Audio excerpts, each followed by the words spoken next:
नमस्कार, मैं हूं संजय शर्मा। आप देख रहे हैं 4 PM न्यूज नेटवर्क। देश भर में ट्रक ड्राइवर हड़ताल पर हैं। तरह जगह जगह पे हाईवे जाम हैं।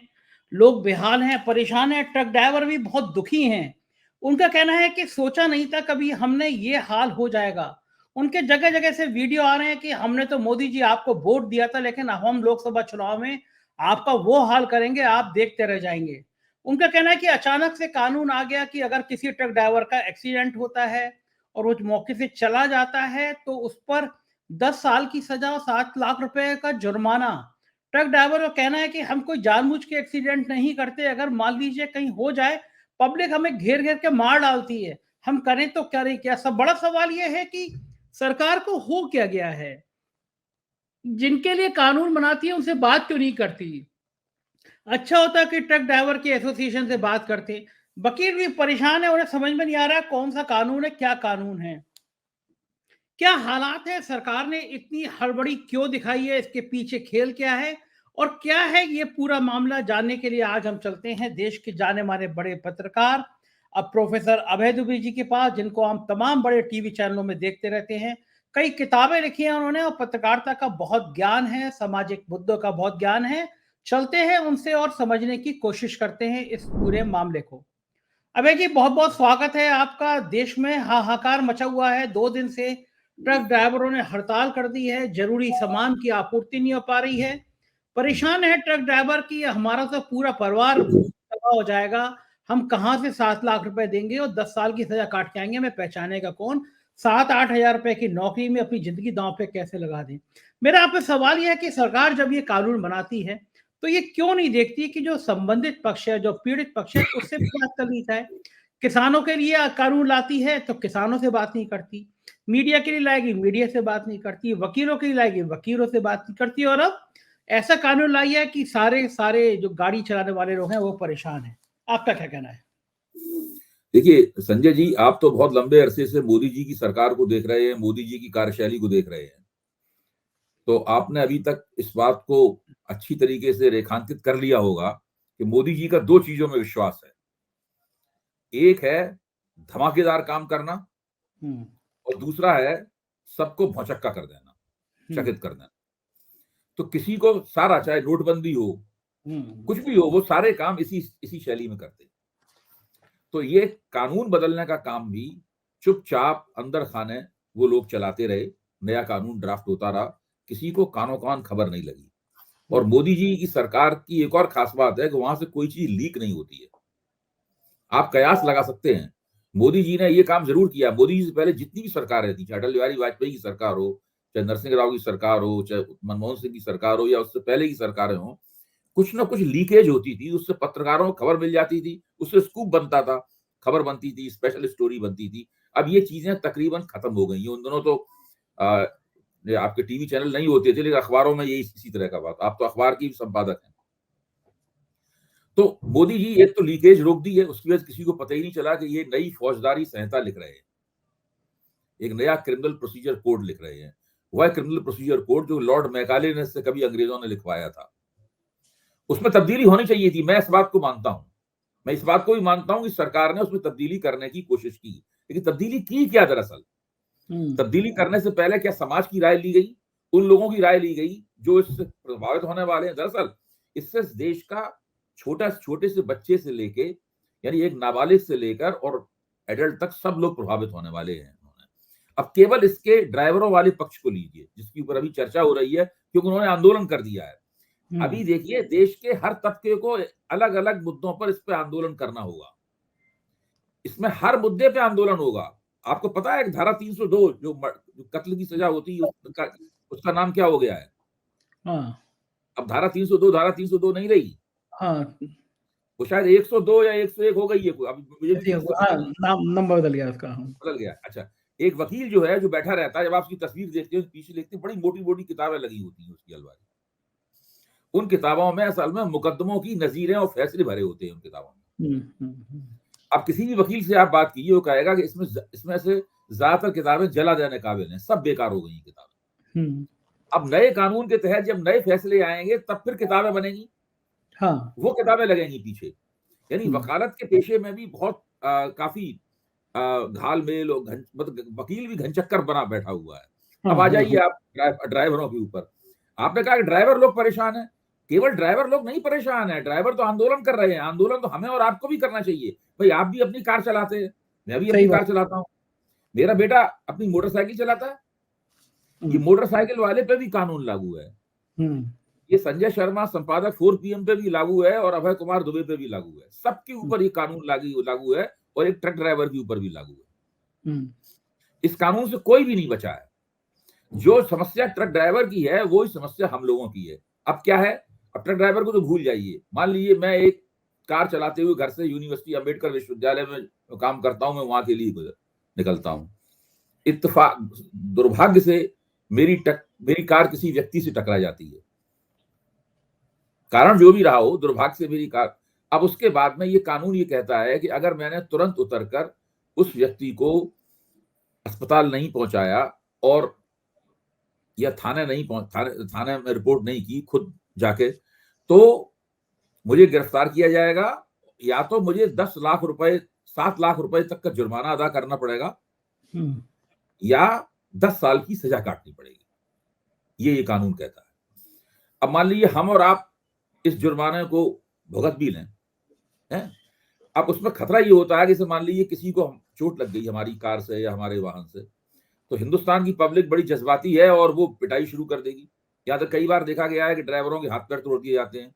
कई बार देखा गया है उसी वाहन से पेट्रोल या डीजल निकालकर उसमें आग भी लगा दी जाती है। मतलब यहां तक होता है। हुँ, अच्छा, अब जो ड्राइवर होता है, जो एक ट्रक चला रहा है, जो एक कार चला रहा है, वो होता है गरीब आदमी।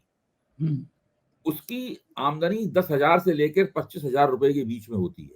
हुँ, मैंने तो आज तक ऐसा कोई ड्राइवर ही नहीं देखा इसको 25,000 रुपए महीने ज्यादा तनख्वाह मिलती है। सही बात है। अब बताइए कि वो कैसे इस समस्या का सामना करेगा। उसके पीछे अगर मान लो मालिक बैठा हुआ है कार में, तो पब्लिक तो ड्राइवर को मार मार के बेहाल कर देगी, मालिक को छोड़ देगी। हुँ, इसका मुझे पहला एहसास तब हुआ जबकि 2 दिन पहले जब मैं चैनल की गाड़ी में, एबीपी चैनल की गाड़ी में जो मुझे पिकअप करने आई थी, उसमें जा रहा था, तो बीच में ड्राइवर ने मुझसे कहा कि सर, उसको ड्राइवर को ही पता था कि 8 तारीख को कानून बदलने वाला है। हालांकि कानून 8 तारीख को नहीं बदलने वाला है, इसमें थोड़ा अभी और समय लगेगा, कि 8 तारीख के बाद आपको ड्राइवर नहीं मिलेंगे नौकरी करने के लिए। हुँ, मैंने पूछा क्यों, ऐसा क्यों है? तो नहीं, कानून बदलने वाला है और हम सब लोग अब घर बैठ जाएंगे। हम कोई जिंदगी और जान, हमारे पास ना 7 लाख रुपए हैं, ना हम 10 साल की जेल काट सकते हैं। इससे सही पहले बात। क्या होता था, जैसे एक्सीडेंट होता था, ड्राइवर वाहन छोड़ के भाग जाता था, उसके बाद वो सरेंडर करता था, उसके ऊपर मुकदमा चलता था, उसकी जमानत हो जाती थी, और ज्यादा अगर उसका अपराध साबित हुआ ज्यादा 2 साल की सजा होती। ये स्थिति थी। अब इस कानून को जिस तरीके से बदला गया है, इसमें ना ट्रक ऑपरेटर्स के साथ में कोई बात की गई है, नहीं ड्राइवरों की संस्था से कोई बात की गई है, समाज से और उन लोगों से जो इस कानून से सीधे प्रभावित होने वाले हैं, उससे किसी किस्म की कोई राय नहीं ली गई। भारतीय जनता पार्टी के कट्टर समर्थक वकील, जो अक्सर टीवी पे आकर भाजपा की पैरोकारी भी करते हैं, वो भी इस परिवर्तन से बहुत दुखी हैं। वो कहते हैं क्या अजीब सी बात है। तो दूसरे, जब आपने इतना बड़ा परिवर्तन किया, इससे देश के लोगों की जिंदगी प्रतिपल प्रतिक्षण बदलने वाली है, और उसके बारे में समाज को कोई जानकारी ही नहीं है। कुछ नहीं पता। केवल सरकार कहती है गजट में छाप दिया आपने, गजट पढ़ लो। गजट पढ़ के किसी की जिंदगी चलती है? सही बात है। गजट क्या होता है कि हिंदुस्तान, दुनिया के 99% लोगों ने तो गजट की शक्ल ही नहीं देखी है। हाँ, नहीं देखी। गजट का मतलब लोगों को नहीं पता है। हुँ, तो ये एक ऐसी स्थिति है, सरकार बहुत ही निरंकुश दिमाग से काम कर रही है। उसको लगता है हम जो कर लेंगे, हमने संसद से जो पास करा दिया वही हमारा यथार्थ हकीकत बन गई, और इसके अलावा वो कुछ नहीं सोचती, कोई परवाह नहीं करती। ये जो स्थिति है, ये बहुत अजीब सी। कोई भी सरकार, कानून बदलने का संसद को हक है, सांसदों को हक है, सरकार उसको ला सकती है, ये उसके अधिकार में आता है, और सरकार सोच समझ के कानून को और बेहतर बना सकती है। अब सुनने में ये आया है, हम तो सुनी सुनाई बात कर सकते हैं, आधिकारिक सूचना तो किसी के पास है नहीं। सुनने में ये आया है कि अगर पुलिस किसी को गिरफ्तार करती है, तो उसे वो 90 दिन तक थाने में रख सकती है, यानी 90 दिन तक वो उसे हवालात में रख सकती है। इस बीच में ना तो वो उसका मेडिकल कराने के लिए मजबूर है, ना ही उसे मजिस्ट्रेट के सामने पेश करने के लिए मजबूर है, और विशेष परिस्थितियों में वो 90 दिन बढ़कर 120 दिन तक हो सकते हैं। अरे बाप रे! तो आप इससे अंदाज लगाइए, इससे ज्यादा निरंकुश इससे ज्यादा मानवाधिकारों का हनन करने वाला कोई भी कानून नहीं हो सकता। ये एक तरह से सीधे सीधे पुलिस स्टेट को न्योता है। अगर ये कानून सारा ये सहायता इसी तरह बिना संशोधन के लागू हो गई तो निश्चित रूप से आप समझिए कि ये पूरा देश एक पुलिस स्टेट बन जाएगा। किसी भी बात को सरकार के किसी भी विरोध को सरकार देशद्रोह ठहरा सकती है। अब राष्ट्रद्रोह की जगह देशद्रोह शब्द आ गया है। पहले जो सेडिशन था उसकी वो चर्चा होती थी कि कॉलोनियल जमाने का है, इसको हटाया जाना चाहिए, तो वो तो हटा दिया सरकार ने, उसी का नाम बदल दिया, केवल उसको देशद्रोह कर दिया है। मैं आपको बता रहा हूं, मैं चेतावनी दे रहा हूं संजय जी, आपके ऊपर सरकार मुकदमा कर सकती है कि आप 4 PM से सरकार विरोधी फॉल्स नैरेटिव चला रहे हैं। देशद्रोह हो गया। हाँ, देशद्रोह हो गया। अब आप मतलब ये सारी समस्याएं हम लोगों के सामने आने वाली हैं। इसमें इसके जरिए सोशल मीडिया के ऊपर भी कंट्रोल होने वाला है, क्योंकि सरकार जिसके खिलाफ चाहेगी इस प्रावधान का इस्तेमाल कर सकेगी। और ये एक बहुत ही बड़ी चीज होने वाली है। ये कब बड़ी चीज होगी, और समाज के विभिन्न तबके इनमें से कई दफाओं, कई धाराओं के खिलाफ एक एक करके एक साथ किसी न किसी वक्त आंदोलन में खड़े होंगे। अगर वो नहीं खड़े होंगे तो फिर उनको सबको बहुत दिक्कत होगी। अभी जी सरकार को समझ नहीं आ रहा कि ये जो रवैया है, इस तरह का निरंकुश तरीके से कोई भी कानून बना देना, अपने नागरिकों पे थोप देना, कि कभी ना कभी देर सवेर कभी तो जनता खड़ी होगी, इसको समझ में आएगा कि ये हमारे ऊपर बहुत ज्यादा षड्यंत्र हो गया, हमारे सब अधिकार खत्म हो गए। तो सरकार को लगता नहीं है कि कभी जनता खत्म होगी, खड़ी होगी जनता, या फिर उनको लगता है कि जनता सिर्फ राम मंदिर में ही खोई रहेगी और हम जो करते रहेंगे वो करते रहेंगे, जनता राम मंदिर में खुश रहेगी। पहलू तो है ही एक, इन लोगों को एक बहुत बड़ा मुगालता हो गया है कि मोदी जी देश में बहुत लोकप्रिय हैं, लोग मोदी जी पे भरोसा करते हैं, तो वो जो कहेंगे लोग उसको आंख बंद करके मान लेंगे। आप देखिए, मोदी जी की बहुत सी बातें लोगों ने नहीं मानी। मोदी जी ने भूमि अधिग्रहण कानून बनाया था, है, उसको लोगों ने नहीं माना। 2014 में ही आती सरकार में आते ही उन्होंने बना दिया था। मतलब अध्यादेश ले आए थे, अध्यादेश कई बार लाए, लेकिन नहीं माना, मोदी जी को उसे वापस लेना पड़ा। उसके बाद में जो कृषि कानून बनाए मोदी जी ने 3, उसके खिलाफ तो ऐतिहासिक आंदोलन चला, वो मोदी जी को संसद में पास कराने के बावजूद देखिए एक नजीर बन चुकी है, संसद में पास कानून आंदोलन के दबाव में वापस लिया जा सकता है।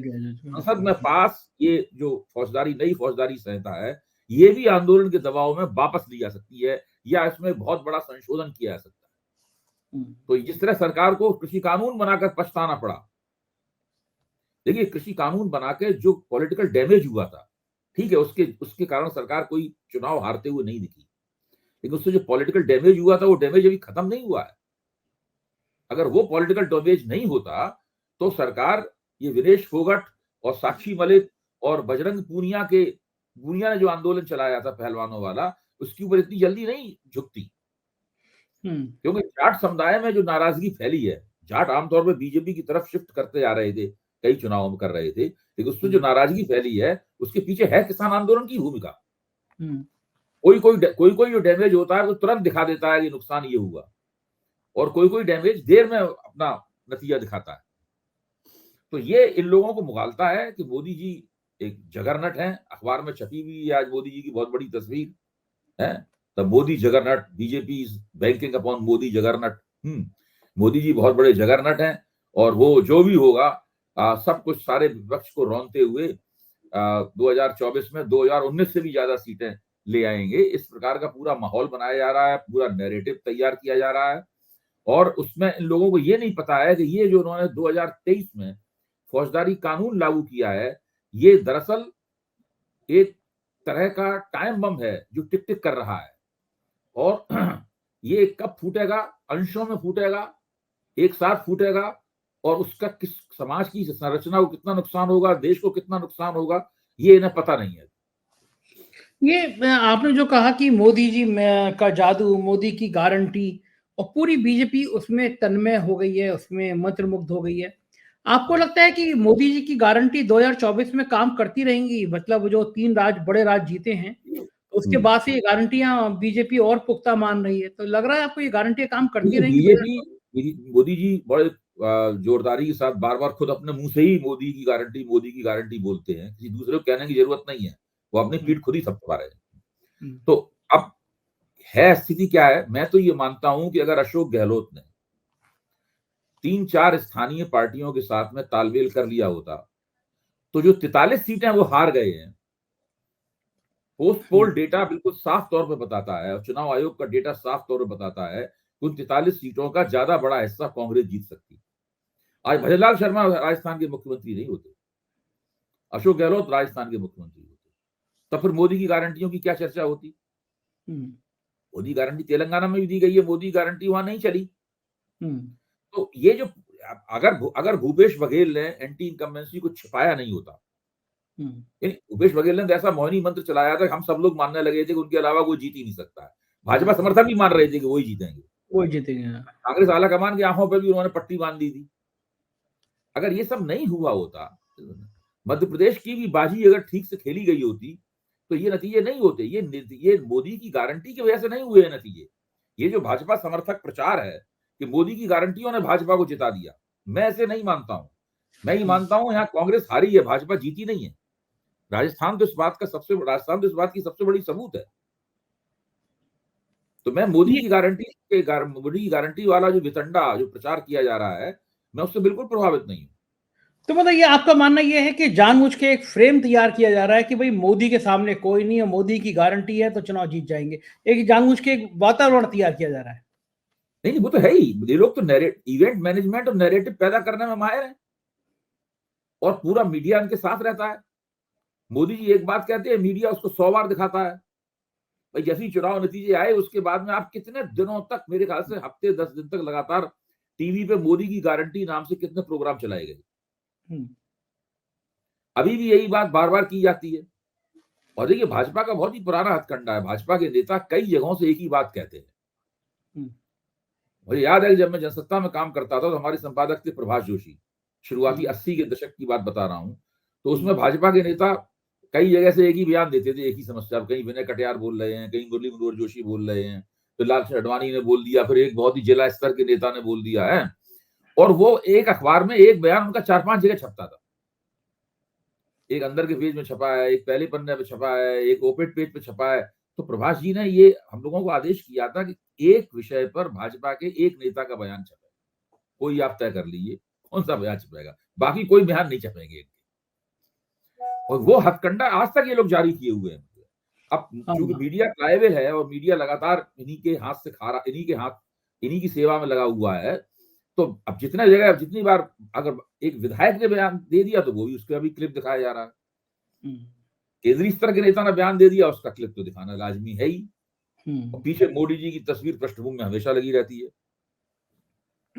अभी जी, अभी जैसे अयोध्या में वो इन उज्ज्वला योजना की 10 करोड़ भी जो लाभार्थी थी उसके घर गए, माझी थी, निषाद समुदाय से थी, तो दिखाया है कि हम सरप्राइज विजिट करने गए हैं कि मोदी जी घुस रहे हैं कमरे में, दरवाजे में। भाई मैं आ जाऊं तो ऐसा लगा कि मोदी जी किसी घंटी बजा के दरवाजे की सांकल खटका के अंदर जा रहे हैं। फिर वो मेहरा से बात कर रहे हैं, अरे वही चाय कैसे बना रही है, और मेहरा 5-7-8 फीट दूरी पे खड़ी है और उसकी रिकॉर्डिंग इतनी क्लियर है कि वो बिना माइक के हो ही नहीं सकती थी। ये मोदी जी को ये नहीं लगता कि ये जो नाटक कर रहे हैं 8-8-10, अगर आपको पीड़ित की बात करनी है तो आप अच्छे से आइए कैमरों के साथ, वीडियो कैमरों के साथ, और कोई भी जना बता देगा कि जो सिलेंडर इतना ज्यादा लाल है, हमने तो देखा नहीं आज तक कोई सिलेंडर इतना लाल वो सिलेंडर था। और फिर वो महिला के आवाज होती है साफ बता दी माइक लगा हुआ है। तो मोदी जी को नहीं लगता कि ये सारी चीजें अब तो इतने स्मार्ट लोग हैं, 5 मिनट में पकड़ेंगे। मैंने तो वीडियो देखते ही समझ गया कि वही महिला के माइक लगाया गया है, सिलेंडर ज्यादा लाल है, तो ये सब चीजें तो पकड़ में आई जाती हैं। तो ये मोदी जी की टीम नहीं पकड़ पाती है इन सब चीजों को।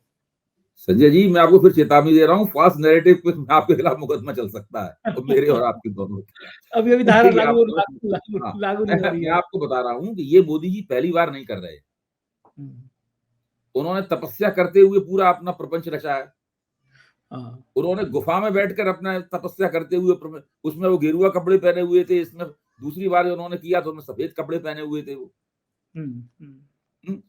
वो उसमें बनारस में गंगा के अंदर अकेले बैठे हुए हैं, उसमें 60 कैमरे लगे हुए थे उनके आसपास। तो इतना कैमरा प्रिय प्रधानमंत्री भारत में कहीं नहीं हुआ और दुनिया में कहीं नहीं है। दुनिया भर में दुनिया में कहीं नहीं है। प्रचार प्रिय दूसरे देशों में राजनीति का प्रोटोकॉल अलग तरह का है। ऐसा नहीं है, ऐसा भारत में राजनीति का प्रोटोकॉल है। इतना प्रचार प्रिय, इतना कैमरा प्रिय। और मुझे तो लगता है कि जो टीवी का कैमरा होता है उसका भाजपा और भाजपा के कार्यकर्ताओं और नेताओं से कुछ खास तरह का रिश्ता है। लगता है इन कैमरों में कोई एक खास तरह की चिप लगी हुई है जो केवल ये बीजेपी के लोगों को ही पसंद करते हैं कैमरे। अभी समाजवादी पार्टी के जो प्रवक्ता हैं राजकुमार भाटी, हमारे मित्र हैं, तो उन्होंने एक सवाल पूछा टीवी के ऊपर कि ऐसी क्या बात है कि बीजेपी को भाई 37-38% वोट मिले, तो बाकी 62-63% वोट तो बीजेपी के खिलाफ गए, बीजेपी के खाते में नहीं गए।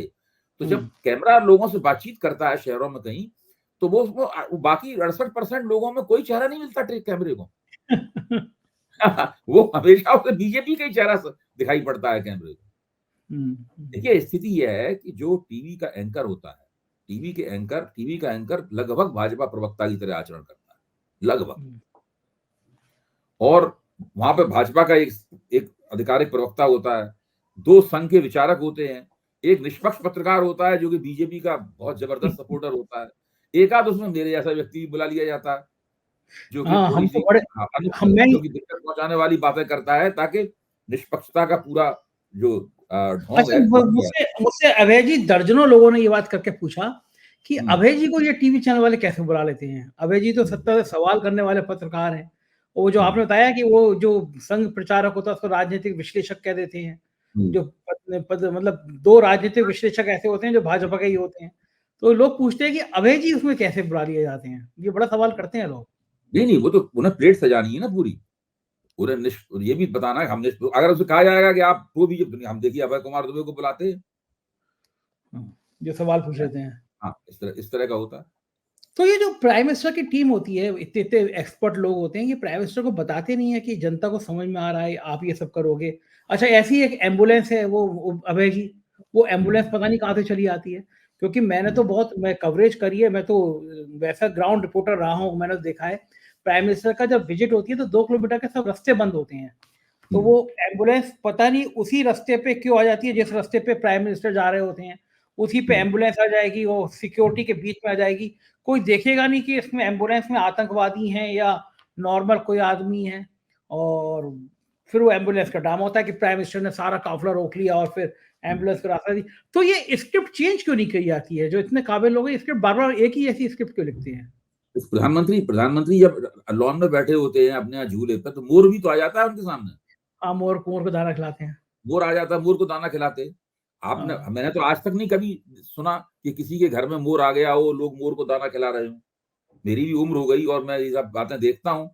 तो प्रधानमंत्री लगातार एक ऐसे बबल में, एक ऐसे बुलबुले में रहते हैं जहां पर उनके आसपास कैमरे लगे रहते हैं, और वो रोज या 2-3 दिन बाद एक नई स्क्रिप्ट होती है, एक नया पूरा, जैसे कहते हैं नहीं, एक नाट्य रूपांतर होता है उनकी गतिविधियों का है, वो रचते हैं वो। और वो कैमरे के जरिए, मीडिया के जरिए, स्थिर चित्रों के जरिए और गतिशील चित्रों के जरिए वो लोगों तक पहुंचाया जाता है। आप देखिए ना, टीवी जो समाचार चैनल है उनमें क्या होता है, आपको अक्सर मोदी जी कितने पोज पूरे दिन में, कम से कम अगर आप गिने पूरे दिन एक बंदे को लगाइए तो पूरे दिन देखा कि मोदी के कितने पोज 12 घंटे में दिखाए गए, तो आपको पता लगा कम से कम 75-80 मोदी जी के पोज होते हैं जो कि 12 घंटे में दिखाए जाते हैं। किसी में वो धोती पहने हुए हैं, किसी में इस तरह से हाथ ला रहे हैं, कभी कहीं वो अपनी कार की खिड़की से निकल रहे हैं, कहीं नीचे से ऊपर तक वो फूलों से लदे हुए हैं, कहीं वो बिल्कुल तन के चल रहे हैं, कहीं वो लोगों को घूर रहे हैं, कहीं लोगों को देख के मुस्कुरा रहे हैं। अब आपने जो उज्ज्वला योजना की जो लाभार्थी थी, उसके यहाँ मोदी का जिक्र किया। मोदी जी जब मेट्रो में चलते हैं तब क्या होता है? हाँ, तब भी ऐसे सीन होता है। जो लोग मोदी जी के बगल में बैठे होते हैं वो मोदी जी सवाल पूछते हैं, सारा का सारा पहले से गढ़ा गया, तैयार किया गया, नियोजित प्लॉट होता है पूरा। सब लोग, मोदी जी समेत सब लोग उसके अंदर अभिनय कर रहे होते। मैंने कहीं पढ़ा था अभय जी, मैं एक्सपोज हो गया था कि मोदी के उसमें मेट्रो में जो मोदी जी के बगल में एक महिला बैठी है, इधर जो बैठे हैं वो लोग दरअसल भाजपा के किसी संगठन के पदाधिकारी थे।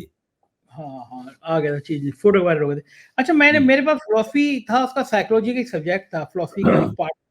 तो उसमें मैंने पढ़ा था कि जब आदमी की उम्र बढ़ती है, जब एक आयु बढ़ जाती है, एक अधेड़ा अवस्था से वृद्धावस्था की तरफ चला जाता है, तो जी। उसका मन जो है, उसका दिल जो है वो बच्चे की तरह हो जाता है। हम्म। तो ये जो मोदी जी की भी वृद्धावस्था ही कही जाएगी, 72-73 ये वृद्धावस्था है। तो आपको लगता है कि दिल भी बच्चे की फिर तरह आप हो गया फाल्स बच नैरेटिव चला रहे हैं। मोदी जी को वृद्ध अगर आप कहेंगे तो आप समझ लीजिए आपकी खैर नहीं है। मोदी जी वृद्ध नहीं है। अभी हाँ, कुछ महीने पहले उनसे एक पत्रकार ने पूछा था कि अब तो आप 2 बार प्रधानमंत्री रह चुके होंगे हुँ, 2024 तक। अब तो आपकी हाँ, सारी जो इच्छाएँ, महत्वाकांक्षाएँ थी सब पूरी हो गई। इससे ज़्यादा आप और क्या हासिल कर सकते हैं? तो उसका हुँ, इशारा ये था कि आप रिटायरमेंट अब लेंगे? तो मोदी हुँ, जी कहा नहीं, नहीं मैं अलग धातु का बना हुआ हूँ। हुँ, तो वो अलग धातु के बने हुए हैं। आप उनके हुँ। बारे में ये तो मनुष्य और दूसरे चंपत राय जी ने जो समझाया उसको आपने समझा नहीं। भगवान विष्णु वाला। चंपत राय ने कहा है कि वो तो मनुष्य नहीं है, he is not a man. हुँ, वो भगवान विष्णु के अवतार हैं।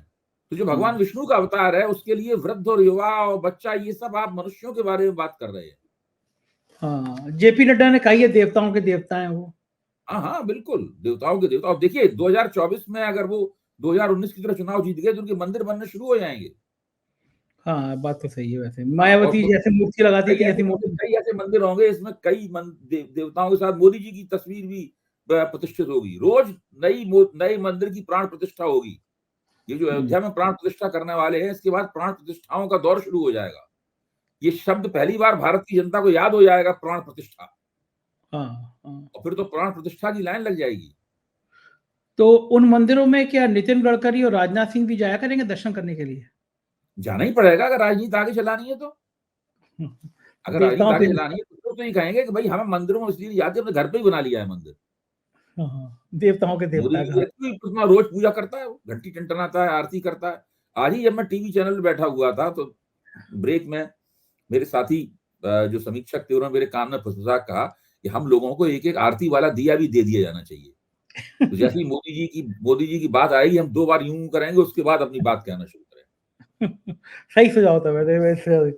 शुक्रिया अभय जी, बहुत मज़ेदार बात आपसे हो गई। बहुत-बहुत जी, धन्यवाद। आभार आपका। ये थे अभय द्विवेदी जो कानून के साथ-साथ देश के राजनीतिक हालात और प्रधानमंत्री मोदी जी के देवत्व के बारे में आज विस्तार से समझा रहे थे। मुझे बहुत रोचक चर्चा हुई, तो मुझे यकीन है आपको चर्चा पसंद आई होगी।